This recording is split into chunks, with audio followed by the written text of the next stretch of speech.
새해가 밝았습니다. 2020년 1월 2일입니다. 지난 토요일 12월 28일 상월선언 천막법당에서 다른 교수들과 교수 아닌 사람은 유일하게 저만 거기 끼어서 상월선언 결사에 대해서 이야기를 주고받았었습니다.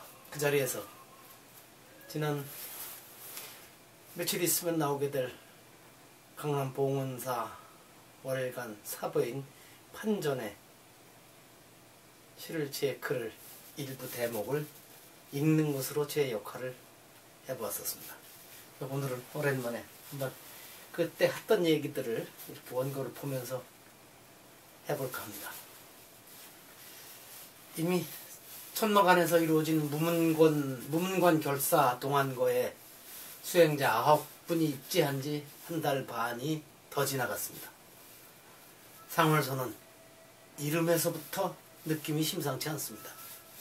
차가운 소리발 내리는 달밤, 어쩌다 한 번이라면 시 한 술 읽고 그 낭만적인 느낌을 오래오래 기억할 수 있을 것입니다. 그런데 하루 한 끼 식사에 목욕은 물론이고 세수조차 하지 않고 머리와 수염도 깎지 않으며 말 한마디 하지 못한 채 비닐하우스 안에 천막 안에서 동안거 3달 동안을 용맹정진에 들어가는 일은 결코 낭만이나 나도 한번 해볼까?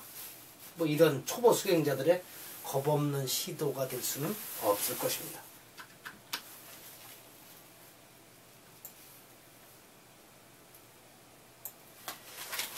처음에 이 소식이 전해졌을 때, 천막 안에서 3달 동안 이렇게 보내겠다는 소식이 전해졌을 때 깜짝 놀라는 이들이 많았습니다. 과연 해낼 수 있을까? 반신반의하며 고개를 갸우뚱하는 이들도 많았지만 또 쇼하는군. 저게 무슨 참선수행이야. 정치행위지. 하며 비난하는 이들도 꽤 여럿 있었습니다. 물론 신심이 돈독하고 순수한 마음을 갖고 있는 불자들은 이 9 수행자의 건강을 염려하는 안타까운 마음에 제발 무사하시기를 하며 간절히 바랐을 뿐입니다. 자, 한국 불교의 새 흐름을 만들어 보겠다는 9분의 원력과 결연한 의지에 이런 기도와 격려가 더해져서 3달 동안거의 반이 무사히 지나갔습니다. 흔히 우리 속담의 시작이 반이라고 하죠. 그 말은 세상 모든 일이 한번 해보자 마음 먹고 첫걸음 떼기가 그만큼 어렵다는 뜻일 것입니다. 그런데 상월선언 천막안의 동안거 결사는 발언했던 대로 시작이 되었고 전체 여정의 반을 지나갔으니 이제 정상을 넘어 마지막 목적지까지 순탄하게 가는 일만 남았다고 해도 될 것입니다. 자, 9분의 수행자들께는 물론이고 전국에서 격려를 보내고 함께 와서 철야 정진을 하며 야단 법석을 펼쳐준 수많은 불자들에게도 감사와 찬탄의 박수를 보냅니다. 자, 저는 이번에 이 상월선언 결사에 물론 여러 가지 저도 물음이 있습니다만 무엇보다도 밖으로 향한 요구나 항의 찬성이 아니라 우리 안을 성찰하는 몸부림이었다는 데 주목합니다.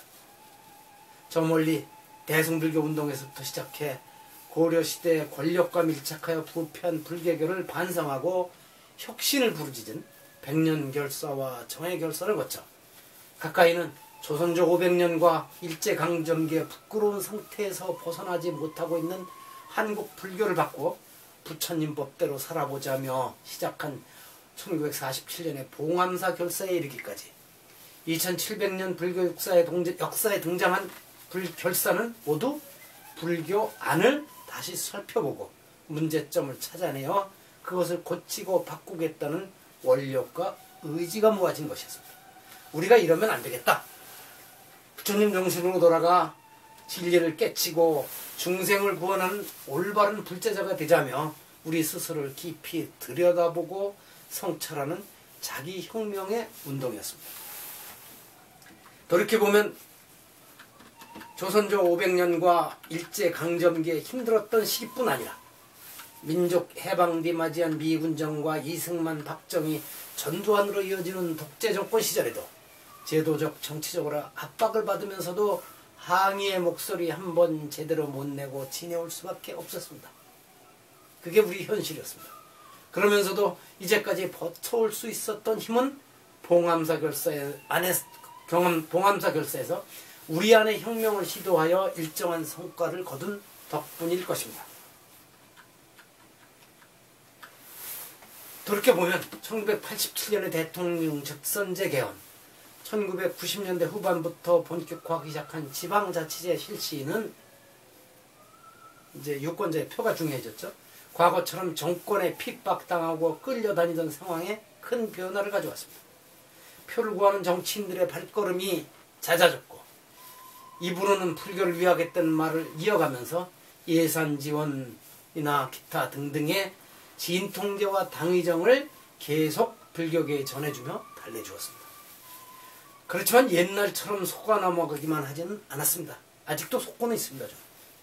정권이나 외부 권력이 우리의 자부심을 짓밟거나 권리를 침해하면 항의 시위를 펼치고 수십만 명이 모인 2008년의 얘기죠. 범불교대 대회를 열어 정권에게 엄중한 경고를 보내기도 하였습니다. 그러나 상황 때문에 어쩔 수 없는 일이긴 했지만 이런 움직임은 불교 본래의 모습과 거리가 있는 게 사실입니다. 자칫하면 책임을 밖으로만 돌리는 어리석음에 머물고 말 수 있기 때문입니다. 그런데 이번 상월선언 동안거 결사는 불교 밖에 대한 요구가 하나도 없이 오로지 스스로를 돌아보고 부처님 제자답게 살아보자는 원력과 수행 의지를 다지는 자기혁명의 시도입니다. 부처님께서 왕궁의 편안한 생활과 세속 권력을 버리고 험난한 출가 수행자의 길을 걷기로 결심하신 것도 이 자기혁명이었을 것입니다. 부처님 임명 후 수백 년 만에 태동한 대승불교 운동과 중국에서 일어나 동아시아 각국에 긴 세월 아직도 영향을 끼치고 있는 선불교의 출발도 우리가 모든 기득권을 내려놓고 변해야 한다는 자기혁명이었습니다. 솔직히 우리 불교계는 범위를 좁혀서 조계종단은 지난 세월 권력에 당한 핍박과 권리 침탈에서 연유한 콤플렉스 때문에 모든 문제의 책임을 밖으로 돌리고 눈앞에서 벌어지는 현실의 어려움에 대처하느라 우리 스스로를 성찰하며 세상을 구하는 상구보리 하와중생, 귀일심은 요익중생을 구호로만 외쳤을 뿐 출제가자를 망라한 불자들이 체득하지 못하고 있었습니다. 솔직한 얘기입니다. 솔직히 말해서 이번 상월선언 동안거에 들어간 수행자 9분의 출발 동기는 같지 않았을 수 있습니다. 한국 불교가 크게 바뀌길 바라는 원력과 결연한 의지에서 마음을 낸 분들도 있겠지만 그렇지 않고 분위기에 이끌려서 동참하게 된 분들도 있을 것입니다. 그렇다고 해서 탓을 할 일이 아닙니다.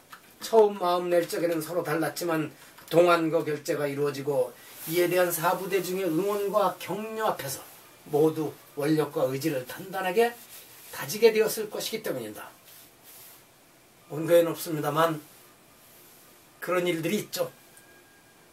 친구가 먼저 출가해서 그 모습을 보고 따라가서 출가한 사람이 오히려 먼저 출가한 분은 중간에 석퇴를 했는데 친구 따라 강남관계 아니고 친구 따라 출가했던 그분은 아주 훌륭한 수행자가 된 경우도 종종 볼 수 있습니다.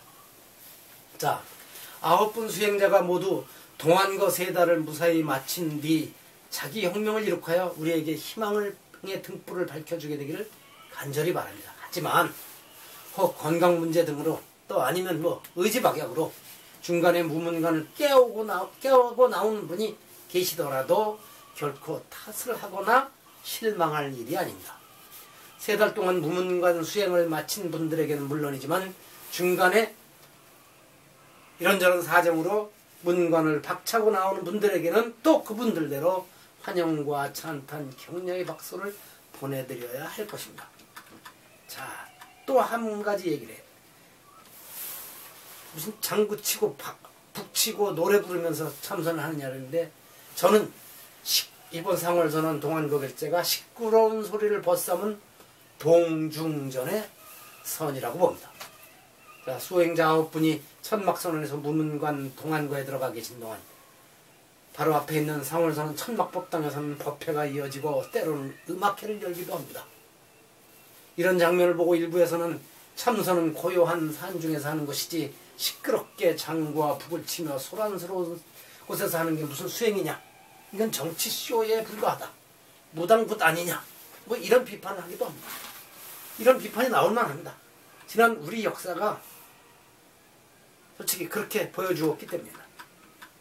물론 보통 사람에게는 고요한 산중에서 하는 참선이라야 주변 상황에 흔들리지 않고 수행에 몰두할 수 있겠지만, 진정한 수행자라면 시끄러운 소리에도 놀라지 않는 사자처럼 말하고 침묵하고 움직이고 고요히 앉아있는 이른바 어묵동정 행주좌와의 순간순간에 모두 참선 수행에 몰입할 수 있을 것입니다.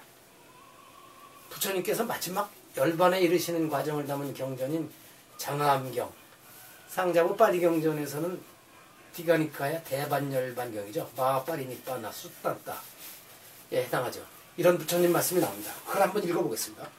이건 부처님 말씀입니다. 내가 한때 아월마을에 갔다가 한 초막에 있었는데 그때 기이한 구름이 갑자기 일더니 뇌성병력이 쳐서 황소 4마리와 농부인 형제 2사람을 죽이자 사람들이 많이 모였습니다. 당시 나는 초막에서 나와 천천히 경행하고 있었는데 그 사람들 중 어떤 사람이 나에게 와서 발에 머리를 대고 엎드려 예배한 뒤 나를 따라 경행하므로 그것을 내가 알고 저 대중들이 모여서 무엇을 하고 있나요? 라고 묻자 그 사람이 곧 이렇게 물었습니다. 붓다께서는 아까 어디에 계셨습니까? 깨어 계셨습니까? 주무셨습니까? 내가 난 여기 있었으며 그때 자지 않았습니다 라고 대답하자 그 사람이 붓다와 같은 산매를 얻었다는 말은 듣기 어렵습니다. 뇌성병력 소리가 천지를 진동했는데 혼자 고요히 산매에 드셔서 깨어 계셨으면서 듣지 못하셨다니요 라며 감탄하고 곧 내게 말했습니다. 아까 기이한 구름이 갑자기 일더니 뇌성병력이 쳐서 황소 4마리와 농부인 형제 2사람을 죽여서 저 대중들이 모인 것입니다. 바로 그 때문입니다. 그 사람은 기쁜 마음으로 곧 법의 기쁨을 얻고 나에게 예배한 뒤 떠나갔습니다. 자, 지금 상월선 무문관에서 정진 중인 9분 스님들이 처음부터 이런 경지에 들어갈 수 있으리라고 기대하지는 않습니다. 아마 한 분도 안 됐을 겁니다. 아래 법당에서 들려오는 음악 소리는 물론이고 때로는 목탁 소리 그리고 응원 격려를 위해 선원 주위를 돌면서 석가모니불 정근을 하는 붓자들의 목소리까지도 참선을 방해하는 악마로 여겨졌을지도 모릅니다. 스님들 각자의 근기에 따라서 어떤 분은 빨리, 또 다른 분들은 다소 늦게, 어떤 분은 아직까지도 이와 같은 외부 경계에 끌려다니는 것을 멈추고 진짜 영맹정진에 몰입하는 순간이 올 것이라고 믿고 싶습니다. 주님께서는 사람 둘과 황소 4마리가 죽을 정도로 요란스럽게 천둥 번개가 쳐대는데도 그 시끄럽고 요란한 외부 경계에 흔들리지 않고 아울마을의 초막 안에서 선정에 들어가셨고 이 사실을 알게 된 대중들이 자연스레 존경과 예배를 드린 장면이 눈에 선하게 그려집니다. 9분 수행자들이 계신 미래 신도시 공사 현장 허벌판에 토를 잡은 천막, 이 상월선언이 부처님께서 마지막 열반의 여정에서 머무시며 선정에 드셨던 아월마을 초막과 같다는 생각을 해봅니다. 부처님의 말씀을 들은 사람이 기쁜 마음으로 곧 법의 기쁨을 얻고 수많은 이들이 선보에 귀의하며 부처님 제자가 되었듯이 상월선언 동안과 해제 위에도 이와 같은 멋진 장면이 펼쳐지기를 기원하고 기대합니다. 한번 이런저런 저의 생각을 글로 쓰고 그것을 이렇게 녹화해 보았습니다.